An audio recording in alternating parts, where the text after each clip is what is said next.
दोस्तों, जिंदगी की सबसे बड़ी लड़ाई हमेशा बाहर नहीं लड़ी जाती। कभी कभी सबसे कठिन जंग घर के आंगन और बाजार के उस कोने में होती है जहां एक माँ अपने बच्चों का पेट पालने के लिए पसीना बहाती है। लेकिन सोचिए, जब उसी माँ की मेहनत रिश्वतखोर अफसरों के पैरों तले रौंद दी जाए तो बेटी का दिल क्या महसूस करता होगा। आज की कहानी सिर्फ एक चाय बेचने वाली माँ की नहीं है। ये कहानी है उस बेटी की जो वर्दी में तो देश की रखवाली करती है, लेकिन मां की बेइज्जती का बदला लेने के लिए कानून की ताकत बनकर खड़ी हो जाती है। सुबह का समय था। रेलवे प्लेटफॉर्म पर हलचल धीरे धीरे बढ़ रही थी। लोग ट्रेन का इंतजार कर रहे थे। कोई अखबार पढ़ रहा था, कोई समोसा खा रहा था और कोई जल्दी जल्दी भागते हुए ट्रेन पकड़ने की कोशिश कर रहा था। उसी भीड़ में एक कोना था जहां एक पुराना ठेला खड़ा था। उस ठेले पर उबलती हुई केतली से भाप निकल रही थी और मिट्टी के कुल्हड़ सजे हुए थे। ठेले के पीछे बैठी थीं रमा देवी। उम्र 60 से ऊपर थी, चेहरा झुर्रियों से भरा, लेकिन आंखों में अपने परिवार के लिए उम्मीद की चमक थी। हाथ कांप रहे थे, फिर भी वो हर आने वाले ग्राहक को मुस्कुराकर चाय परोसती थीं। यही ठेला उनके घर का सहारा था। यही से रोज की कमाई होती थी और इसी से घर का चूल्हा जलता था। उस दिन भी उन्होंने जल्दी जल्दी अपनी केतली चढ़ाई थी। सोच रही थीं, आज शायद कुछ ज्यादा कमाई हो जाए। बेटी को फोन करूंगी, कहूंगी कि अब चिंता मत करना, मां संभाल लेगी सब। लेकिन किसे पता था कि उसी सुबह उनकी उम्मीदें टूटकर जमीन पर बिखर जाएंगी। तभी प्लेटफॉर्म पर एक तेज सीटी की आवाज गूंजी। लेकिन यह ट्रेन की नहीं थी।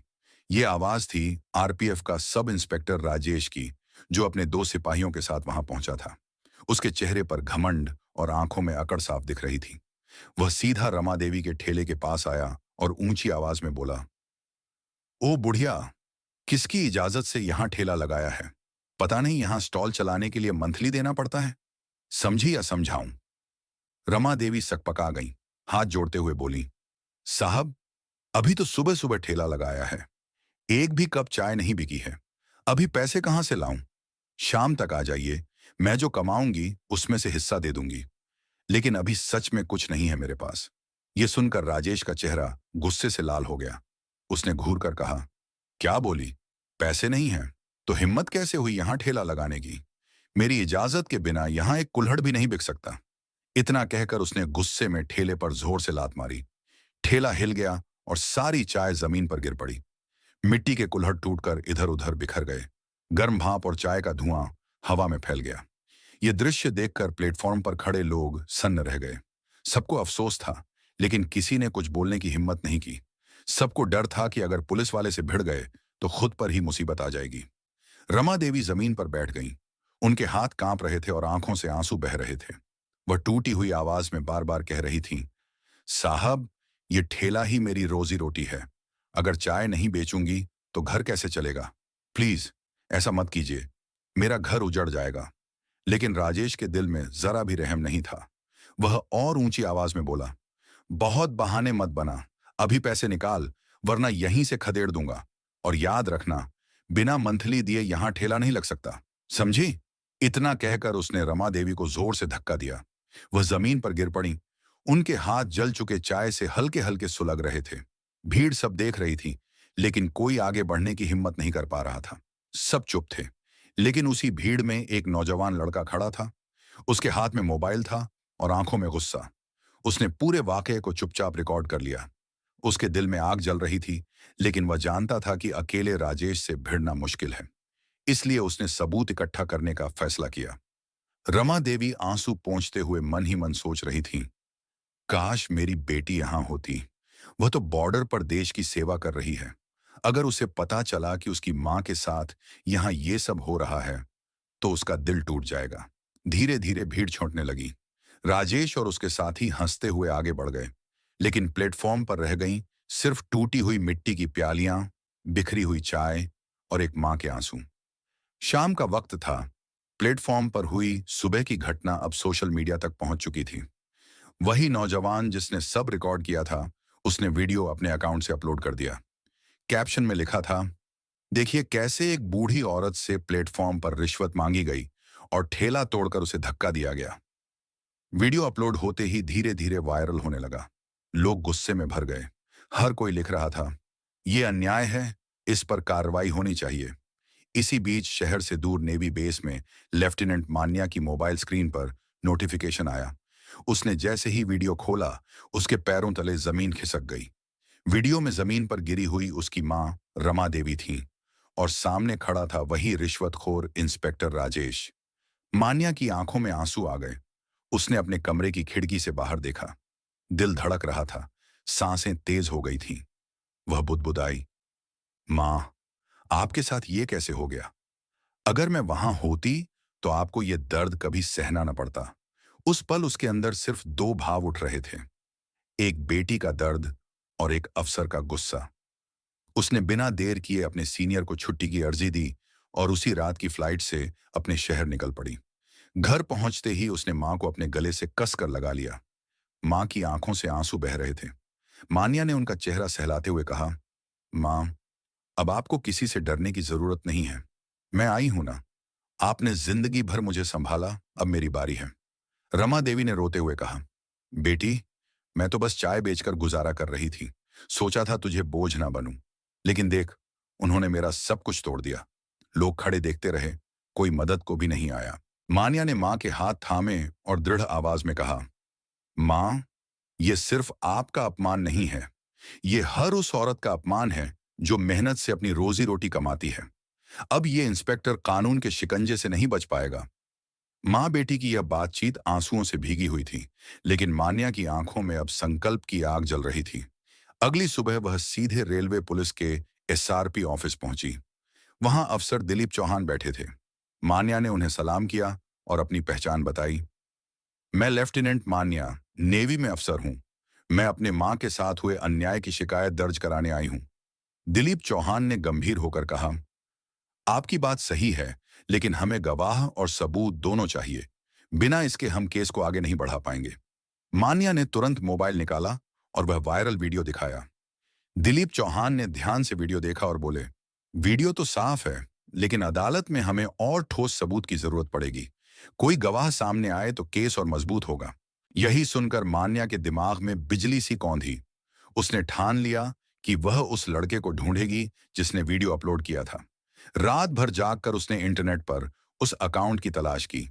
घंटों की मेहनत के बाद वह उस आईडी तक पहुंची और लड़के का पता लगाया। अगली सुबह वह सीधे उसके घर पहुंची। दरवाजा खुला तो सामने वही नौजवान खड़ा था। उसने मान्या को देखते ही कहा, दीदी, मैं जानता हूं आप कौन हैं। वीडियो मैंने ही डाला था। उस दिन जो देखा, उससे मेरा खून खौल उठा। मैं चाहता था कि सच्चाई सबके सामने आए। मान्या ने भावुक होकर उसका हाथ थामा और कहा, तुम्हारे वीडियो की वजह से ही मुझे सच्चाई पता चली, लेकिन अब मुझे तुम्हारी और मदद चाहिए। क्या तुम मेरे लिए गवाह बनोगे और मुझे असली रिकॉर्डिंग दोगे? लड़के ने बिना सोचे समझे हामी भर दी। उसकी आवाज में सच्चाई झलक रही थी। दीदी, मैं आपके साथ हूं। जो भी करना पड़े, करूंगा। उसके शब्द सुनकर मान्या को पहली बार भरोसा हुआ कि उसकी जंग अकेली नहीं है। लेकिन उसे यह भी मालूम था कि रास्ता आसान नहीं होगा। राजेश जैसा अफसर सिर्फ रिश्वतखोर नहीं, बल्कि चालाक भी है। मान्या और वह नौजवान अब अगले कदम की तैयारी में थे। उन्हें नए सबूत जुटाने थे और इस बार सबूत इतने पक्के होने चाहिए थे कि राजेश चाहे जितनी ताकत लगा ले, बच न सके। सुबह का सूरज निकल चुका था। प्लेटफॉर्म पर वही भीड़ थी, वही ठेले, वही हलचल। लेकिन आज मान्या और वह नौजवान छुपकर सब देख रहे थे। दोनों का मकसद साफ था, राजेश की रिश्वतखोरी का एक और पक्का सबूत जुटाना। भीड़ में थोड़ी देर बाद राजेश फिर दिखाई दिया। उसके चेहरे पर वही अकड़ थी, आंखों में वही घमंड। वह सीधे एक फल बेचने वाले की ओर बढ़ा। हाथ में डंडा घुमाते हुए बोला, सुन, अगर यहां कारोबार करना है तो हफ्ता देना होगा, वरना ठेला उठवाकर बाहर फेंक दूंगा। बेचारा दुकानदार कांप गया। उसने डरते डरते 100 का नोट निकाला, लेकिन राजेश ने झिड़क कर कहा, इतना काफी नहीं है। जब तक पूरा पैसा नहीं दोगे, चैन से बैठने नहीं दूंगा। ये सब सुनकर मान्या के हाथ कांपने लगे। गुस्से में उसका चेहरा लाल हो गया। वह चाहती थी कि तुरंत आगे बढ़कर राजेश का कॉलर पकड़ ले, लेकिन उसने खुद को रोका। उसे याद आया, कानून से ऊपर कोई नहीं होता। अगर सजा देनी है तो उसी के रास्ते से देनी होगी। उसने लड़के की ओर देखा, धीमे स्वर में बोली, रिकॉर्डिंग चालू रखो, यही मौका है। लड़का तुरंत मोबाइल कैमरा ऑन कर देता है। उसकी उंगलियां कांप रही थीं, लेकिन हिम्मत और जज्बा उसके चेहरे पर साफ झलक रहा था। राजेश अब दुकानदार को जोर से धक्का देकर धमका रहा था। वह बार बार कह रहा था, यह इलाका मेरा है, बिना मेरे हिस्से के कोई धंधा नहीं कर सकता, समझे? आसपास खड़े लोग सब देख रहे थे, लेकिन पहले की तरह आज भी कोई आवाज नहीं उठा रहा था। सबको डर था कि पुलिस वाले से भिड़ने का मतलब है मुसीबत मोल लेना। लेकिन इस बार एक फर्क था। अब इस भीड़ में खड़ी थी लेफ्टिनेंट मान्या। वह चुपचाप सब देख रही थी और हर पल उसकी मुट्ठियां कसती जा रही थीं। रिकॉर्डिंग पूरी होते ही उसने लड़के को इशारा किया। दोनों चुपके से वहां से निकल गए। घर लौटते समय मान्या की आंखों में आंसू थे। उसने मां का चेहरा याद किया, वह लम्हा जब राजेश ने मां को धक्का देकर जमीन पर गिरा दिया था। उसके दिल में कसक थी। मां ने जिंदगी भर मेहनत की, पर बदले में उन्हें सिर्फ जुल्म मिला। अब यह सब और नहीं सहा जाएगा। लड़के ने मान्या से कहा, दीदी, अब हमारे पास दो ठोस सबूत हैं, पहली रिकॉर्डिंग और यह ताजा वीडियो। अब तो कोई नहीं बचा सकता इस इंस्पेक्टर को। मान्या ने सिर हिलाया और गंभीर आवाज में बोली, हाँ, अब वक्त आ गया है कि उसे कानून के कटघरे में खड़ा किया जाए। लेकिन हमें और सावधान रहना होगा। राजेश चालाक है, वह बचने के लिए हर हथकंडा अपनाएगा। दोनों सीधा रेलवे पुलिस ऑफिस पहुंचे और एसआरपी दिलीप चौहान को सबूत दिखाए। दिलीप ने वीडियो देखते ही माथे पर हाथ रख लिया। उसने गहरी सांस लेकर कहा, अब बात साफ है। राजेश सिर्फ एक रिश्वतखोर नहीं, बल्कि जनता पर जुल्म करने वाला अपराधी है। सबूत और गवाह दोनों हैं। अब हम उसे पकड़ सकते हैं। लेकिन तभी ऑफिस में फोन की घंटी बजी। कॉल उठाते ही दिलीप का चेहरा बदल गया। कुछ सेकंड बाद उसने मान्या और लड़के की ओर देखा और धीमे स्वर में कहा, सावधान रहिए।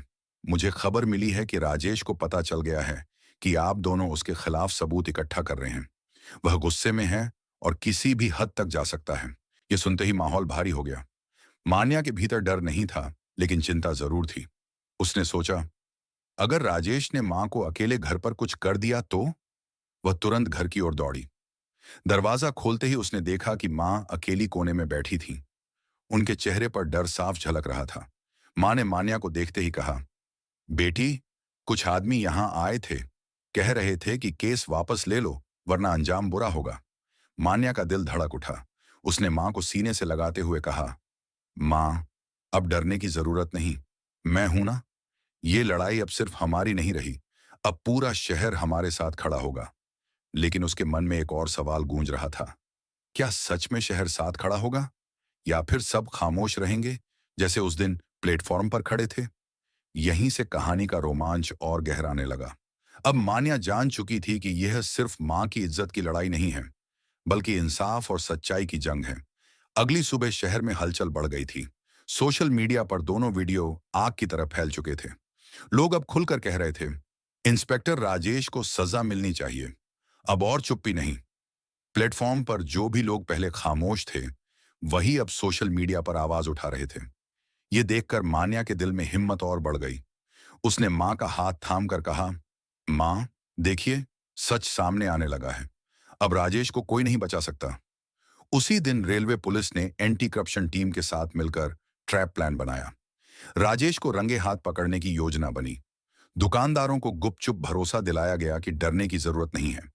शाम को वही फल वाला राजेश के पास पहुंचा। उसके पास पहले से मार्क किए हुए नोट थे। जैसे ही राजेश ने पैसे अपनी जेब में डाले, छिपे हुए कैमरे ने सब रिकॉर्ड कर लिया। अगले ही पल एंटी करप्शन टीम बाहर आई और उसे वहीं दबोच लिया। राजेश की अकड़ अचानक मिट गई। वह हड़बड़ाकर बोला, साहब, ये सब गलत फहमी है, मुझे फंसाया जा रहा है। लेकिन इस बार उसके झूठ की कोई कीमत नहीं थी। सबूत, गवाह और जनता का गुस्सा सब उसके खिलाफ खड़े थे। थाने में औपचारिक आदेश पड़ा गया, इंस्पेक्टर राजेश, आपको रिश्वत लेने, जनता से दुर्व्यवहार करने और कानून का दुरुपयोग करने के आरोप में तत्काल प्रभाव से निलंबित किया जाता है। साथ ही भ्रष्टाचार निवारण अधिनियम और भारतीय दंड संहिता की धारा 323, 384 और 506 के तहत एफआईआर दर्ज की जाती है। यह सुनते ही थाने का माहौल बदल गया। पुलिसकर्मी भी दंग थे। पहली बार किसी अफसर पर इतनी सख्त कार्रवाई हो रही थी। कुछ ही दिनों बाद केस अदालत पहुंचा। अदालत ने दोनों वीडियो देखे, गवाहों के बयान सुने और सबूतों की जांच की। जज ने सख्त स्वर में कहा, यह साफ है कि आरोपी ने अपने पद का दुरुपयोग किया है। उसने एक बूढ़ी महिला को अपमानित किया, मारपीट की और रिश्वत ली। यह कानून के खिलाफ है। अदालत आरोपी को दोषी मानते हुए 5 साल की सजा और भारी जुर्माने का आदेश देती है। फैसला सुनते ही कोर्ट रूम में सन्नाटा छा गया। राजेश के चेहरे की अकड़ गायब थी। हथकड़ियों में झुका हुआ वह अब सिर्फ एक अपराधी था। उधर रमा देवी की आंखों से आंसू बह रहे थे, लेकिन इस बार ये आंसू दर्द के नहीं, सुकून के थे। उन्होंने बेटी मान्या को गले से लगा लिया और कांपती आवाज में बोली, बेटी, तूने मेरी इज्जत लौटा दी। आज मैं सचमुच गर्व महसूस कर रही हूं। मान्या ने मां का माथा चूमा और कहा, मां, यह सिर्फ आपकी जीत नहीं है, यह हर उस औरत की जीत है जिसे दबाया गया, और हर उस गरीब की जीत है जिसकी आवाज को दबा दिया गया। अब लोग जानेंगे कि सच और सबूत के सामने सबसे ताकतवर भी नहीं टिक सकता। बाहर भीड़ खड़ी थी। वही लोग जो पहले चुप थे, अब एक स्वर में कह रहे थे, इंसाफ हुआ है, इंसाफ हुआ है। मां बेटी ने भीड़ की ओर देखा।